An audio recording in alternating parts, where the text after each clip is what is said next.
La culture constitutionnelle n'est que ruine du constitutionnalisme. Messieurs et dames, bonjour de nous faire confiance. Vous nous suivez partout à travers le monde. Vous allez brancher na Maluku, précisément na commune wana, ce que mati commune à Maluku balobikuna.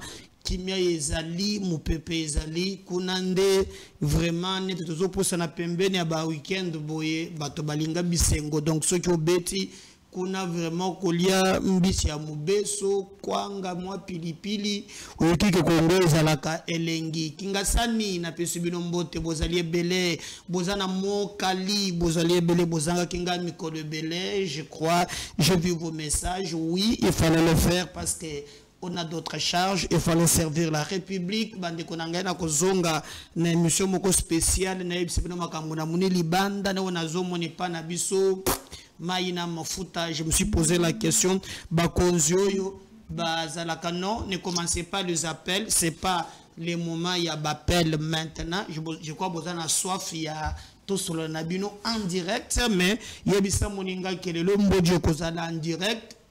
Recharger ba minute, recharger ba méga, na ko faire participer yo pour mokelier ba nini zole kana coin nabino et je vous promets désormais to zali nabino moi makambo mike ezali sauf peut-être ce que moi to bouger moi muke mais tout le temps o to za awangai nabino abato rompi et sengeli oye ba makambo zole kana mboka nabino soki eye makasi hein nde ba mesana okomona wono. Ici, il y a une réunion d'urgence. Il nous faut une gestion prudentielle. Maman oyo azana rond-point ngaba. Moi balo azana makala kuna bazo papa ka bango ba machette. Bon mona ki makambo salami journaliste a outina RTNC chaîne nationale. Azonga na ye parler et c'est ça na quand parce qu'on m'a dit que bana ya kan bana ya ba soda babimak. Depuis le 90. Nabakanyo se n'appelle Sibino Mbote.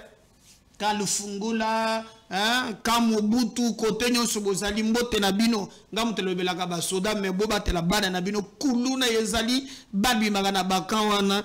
En tout cas, moyen ya kolobelango et zate. Vous nous suivez en direct na Facebook na Yakoma. Vous nous suivez na Guadolite. Vous nous suivez na Kananga Malandi Wanshinga. Boza précisément na ville ya Kananga. Mais vous nous suivez aussi na Kamweshi. Vous nous suivez na Chikapa. Merci de nous suivre, de nous écrire. Vous nous suivez à partir ya Kisangani. Précisément na ville ya Isiro. Na Pesibinombote. Jambo yenu bandu kwango. Bototo wa mama. Jambo sana. Habari muzudi na utina mboka mukoko na bande konangai anglais na nyokwa mama chance na gendage na 3 anglais na ngana no I'm not speaking English yes na bundi nango yango mutu sauver ngai faut que yoko la langue na go découvrir que na mugili ko sala black na langue te yoko la penza chuluba yoko la kitete la ngande njimena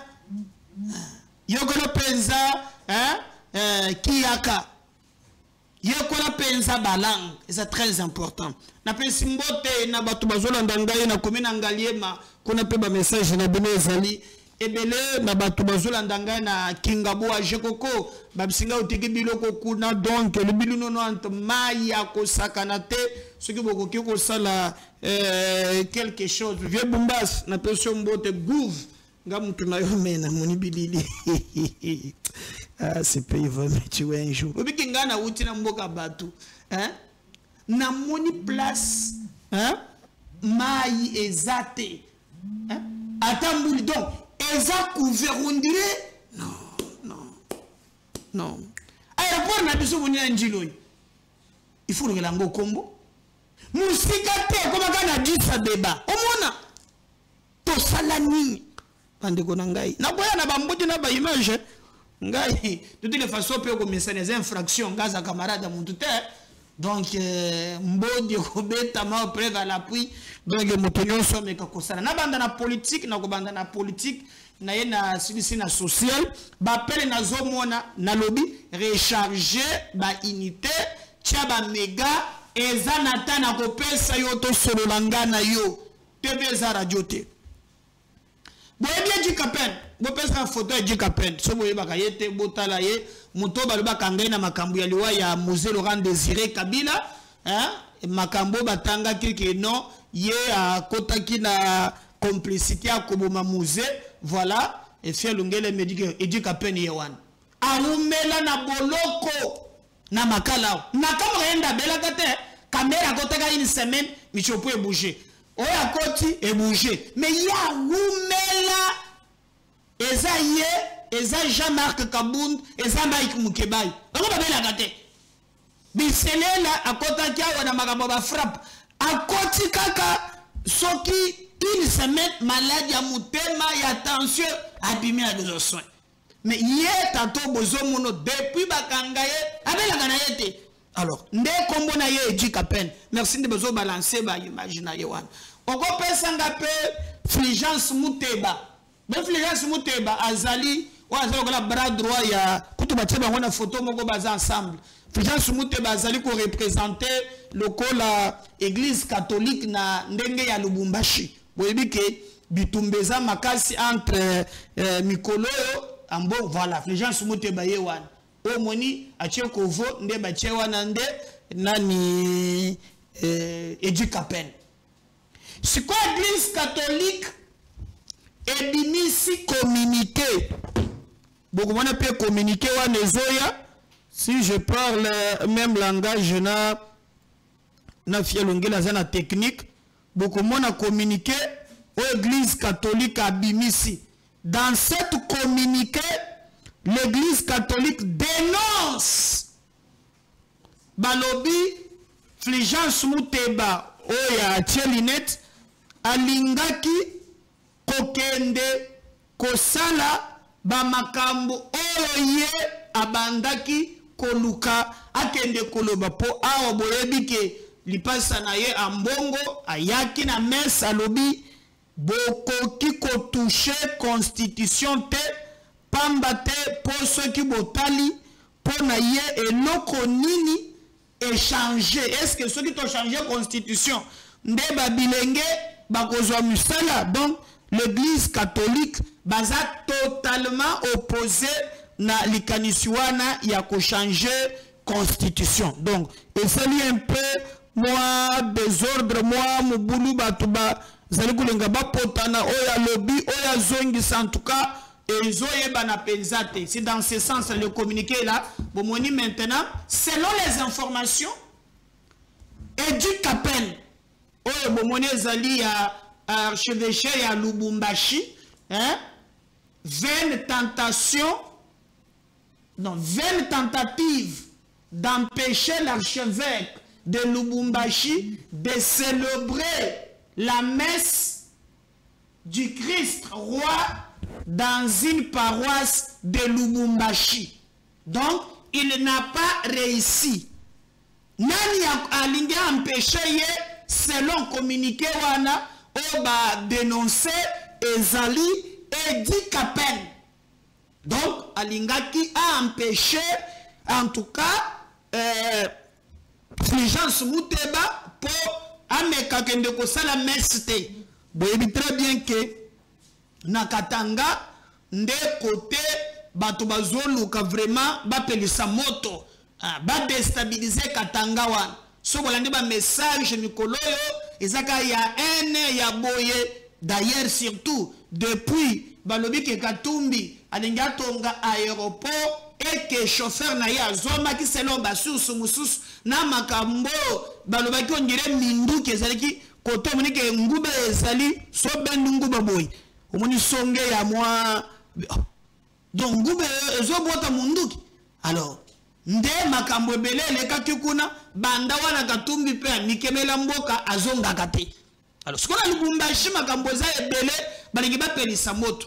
Alors il fallait pas toser la réaction ya Eji Kapen to ka réalité ce qui est à empêcher qui l'archevêque Fulgence Muteba peut à se rendre na messe ya ko célébrer messe pour bango bongo la messe ndenge ya politique bon bazaka bango pété bomona ki même pe na ki Roland Dalo ye pe mikoloyo peut Simbouamboua Boy, il est fatigué dans la République, il y a des voleurs, il peut à Simbogili Sango, mais Palola qui a Boussaganate. Alors, donc, Batunyo Suba Telemi, na moni kutu bazu photo moko ya bamboso na banani, bakole ye wazo mojir bangote ya no bakina bawa na teza biloko, bakole na ndenge ya TikTok, ba mibya na bayibaka, en tout cas, pezali, peza, koyeba bango ata mukete soki ba monicité et ce combat maintenant quitte l'église catholique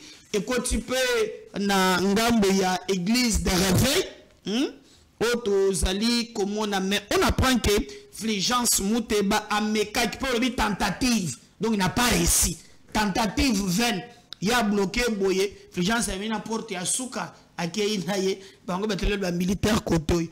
Est-ce que cet affrontement va nous amener l'église catholique to éviter mais awa déjà na Kinshasa tata cardinal a zali ko boya yango makasi donc le pona ye moyen ezate po chole monseigneur Montabanda ki koloba yango alors papa cardinal yoko zope information. Je vous rappelle que yemoko le cardinal Frédolin Mbongo azali na Rwanda batunso balobi oh ndenge nini ye akei na Rwanda bato ba kanisa ki maloba loba ki dernièrement loba ki o pona ye esengeli baluka moyen ya na kati armée na biso balongola ba militaire moko abengi ba FDLR.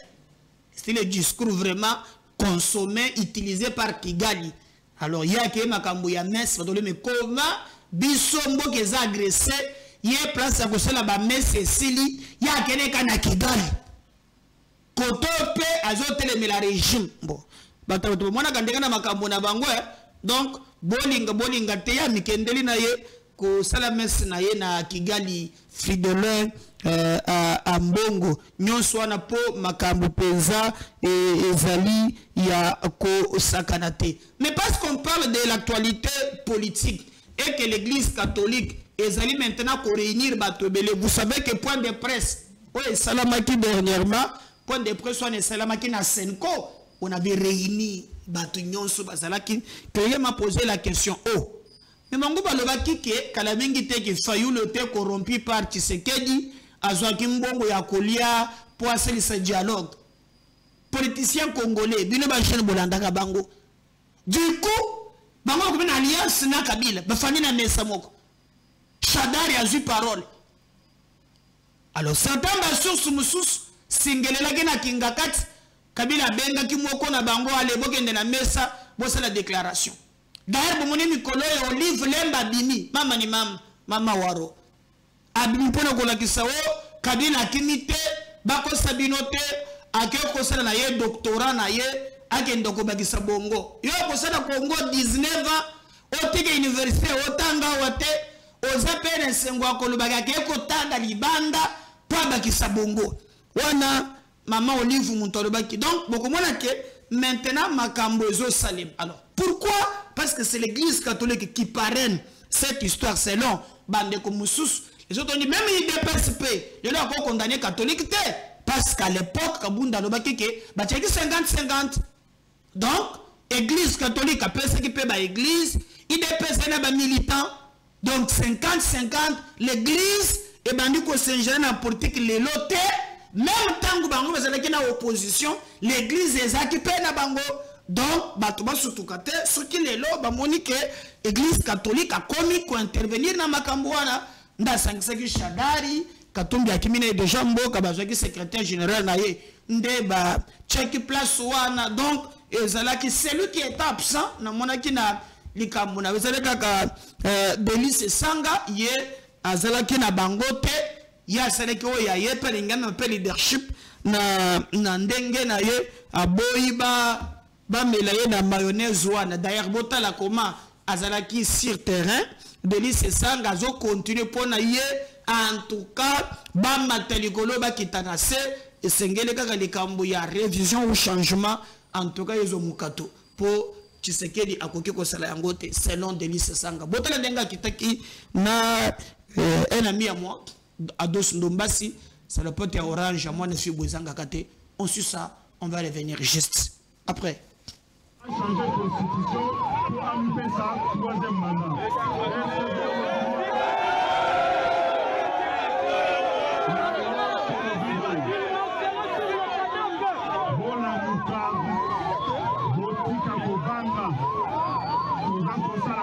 Sensibilisation côté na congolais nyonso batema lokola moto moko côté eloko wana babengi changement ya constitution elekate eza boye te bisika bozali boyeba te toye na milulu minene le 14 décembre. Le 14 décembre, Conseil national toza na milulu minene tokobenga bino boya koboyoka na ntina tokoboya changement ya constitution. Motokosa bino te ekozala na stade municipal ya Masina le 14 boya ebele po tosolana bino makambo matali changement ya constitution. Lelo milulu tozalaki nango ezalaki ya kokabola batracte bokontinue yango na bakanse na bino awa tokolongwa bozongi boyebisi bato oyo bayaki te le 14 baya ebele. Merci beaucoup. A changé de constitution pour amputer ça troisième mandat.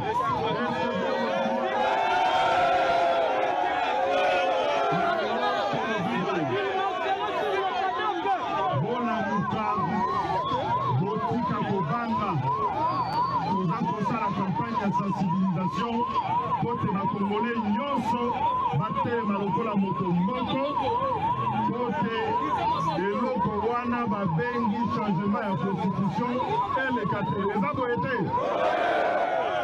bisika bozali boyeba te toye na milulu minene le 14 décembre.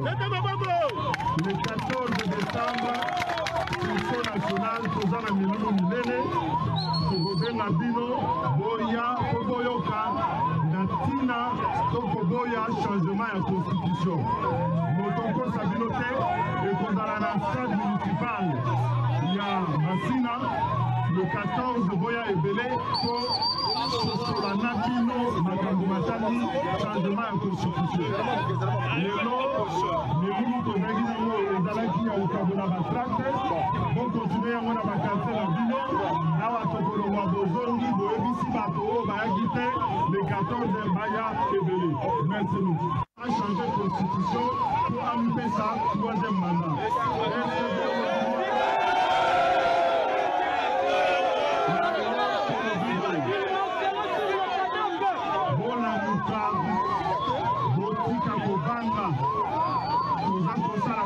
Sensibilisation côté na congolais nyonso batema lokola moto moko côté eloko wana babengi changement ya constitution elekate wana bomoni ezali Denis Sesanga. Donc pour lui Azo Salamilulu il faut qu'on empêche tout ça. Alors on montre que même cette opposition en y allant bazokende pe na lolenge ya kopanzana. Donc toujours il faut retenir que c'est pour le positionnement purement personnel. L'autre veut kokamba vraiment makambo na mbenge na bango. Quelqu'un m'a dit mais nini tata cardinal akei pe kosala na niveau ya Rwanda.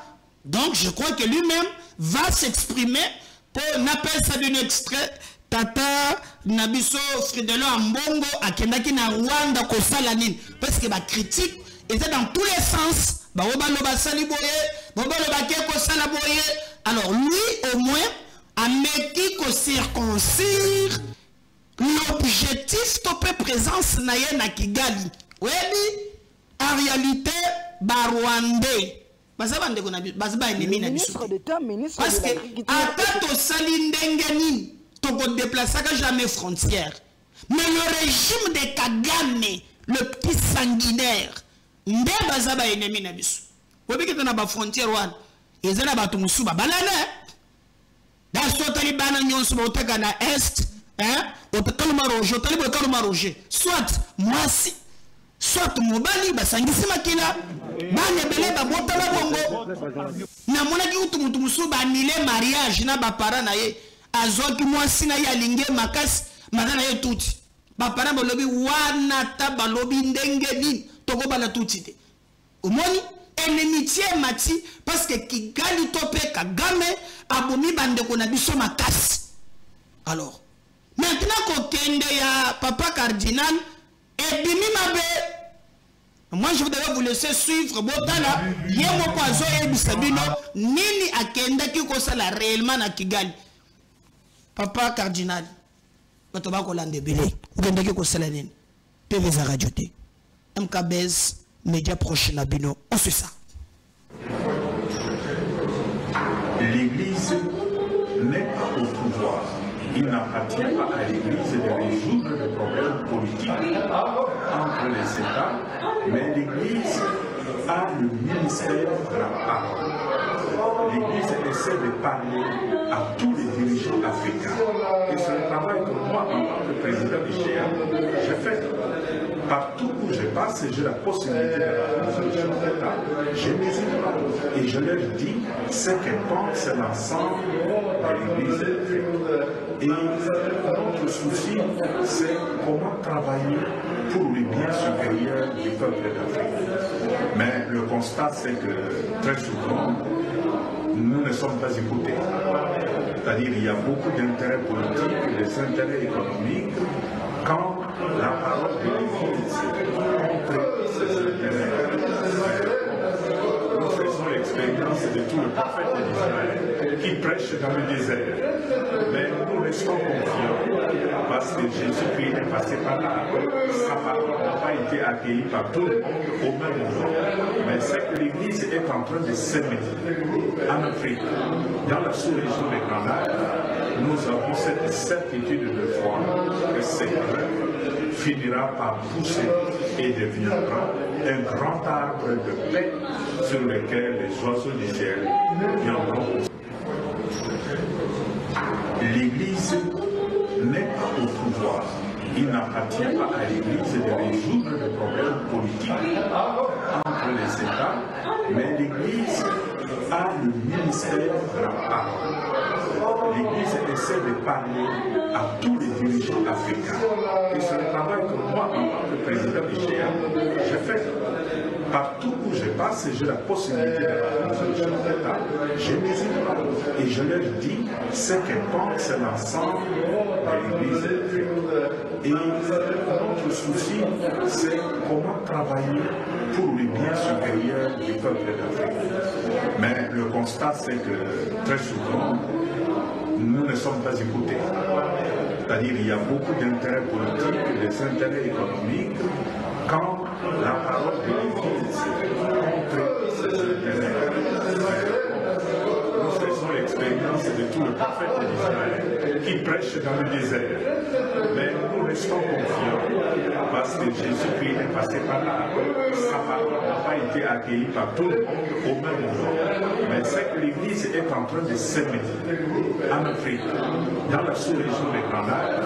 Nous avons cette certitude de foi que cette œuvre finira par pousser et deviendra un grand arbre de paix sur lequel les oiseaux du ciel viendront. Mais je crois que Wana Boulandi, Bomoni, comment réponse na mitona qui sire papa cardinal, là vous avez réponse exacte. Il y a Oyoye aye ko sala par rapport à ko sala nini. J'avais voulu que Boyoka akenda ki na cadre ya kimia akenda ki te ko na Paul Kagame ndenge bino lelo bokomi ko sala ba makelele autour na yango ezali penza bongo ata mukete bolandaki menasi ya opposition bolandaki o bango bazali koloba. Est-ce que le président de la République, d'ailleurs, je vous rappelle qu'Azaki Azaïna Loala Bepa Fifi Masuka Fachi a tranché à lobby hier et Zali Soumakambu ya révision constitutionnelle était pour na hier et za changement ya constitution. D'ailleurs, Augustin Kabouya, secrétaire général ya IDPS, lors d'une interview qu'il avait accordée à RFI, Augustin Kabouya a lobby clairement que l'opposition, la bateau pendant qu'on mobiliser, bango pe, bako mobiliser bateau au finish afin que le peuple a départagé bango. Mais est-ce que la menace na bango et que ça la fati et loko odeni fati béton c'est ça les 14 et les autres bakoye le yo mobondo réponse na yo ezanine on suit ça. Vous avez vu dans cette constitution à l'article 217, on veut nous obliger à abandonner une part de notre souveraineté à des États voisins. Et on nous dit que nous n'avons pas le droit de revoir ça. Qui est celui-là qui va m'interdire, moi, le garant de la nation, à ne pas faire?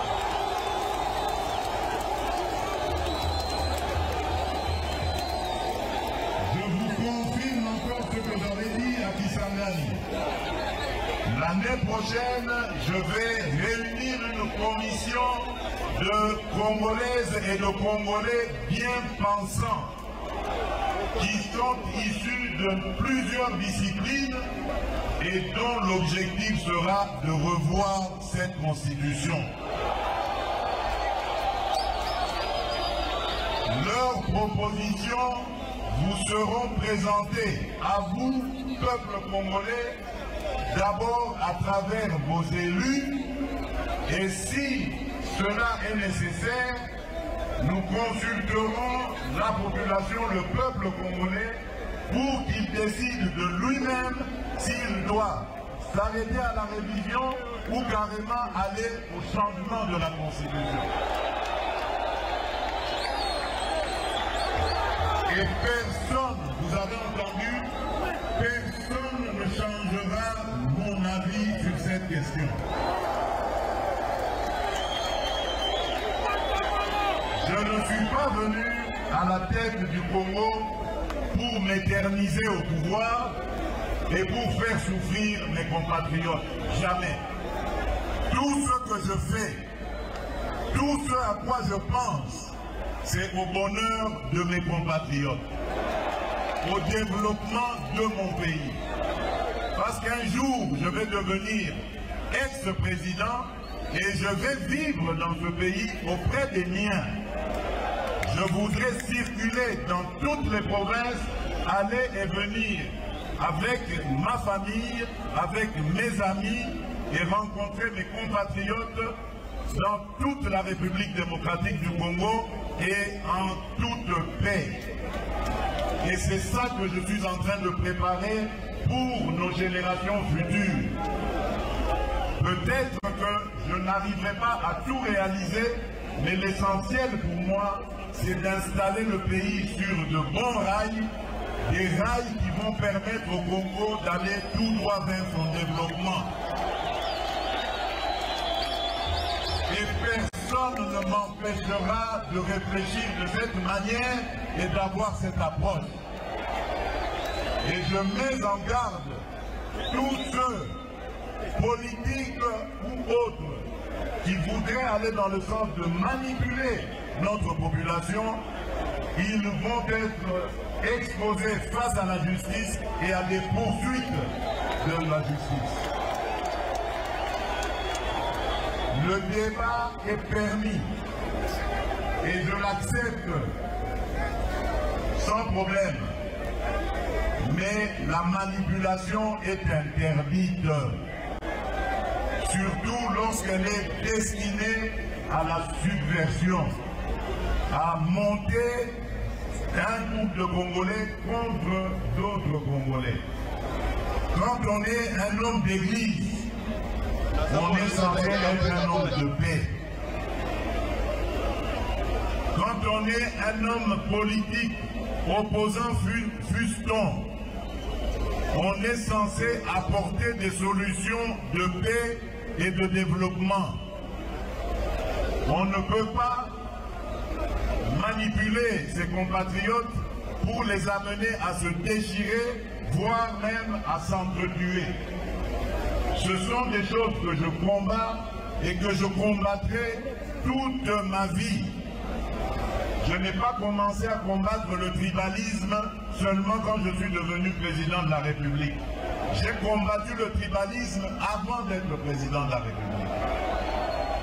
Ce n'est pas quand je suis devenu président que j'ai commencé à combattre l'injustice. J'ai commencé à combattre l'injustice depuis mon enfance, depuis avant même que je ne sois président de la République. Et ça ne va pas s'arrêter parce que quelques individus mal intentionnés et surtout manipulés par des officines étrangères vont m'intimider.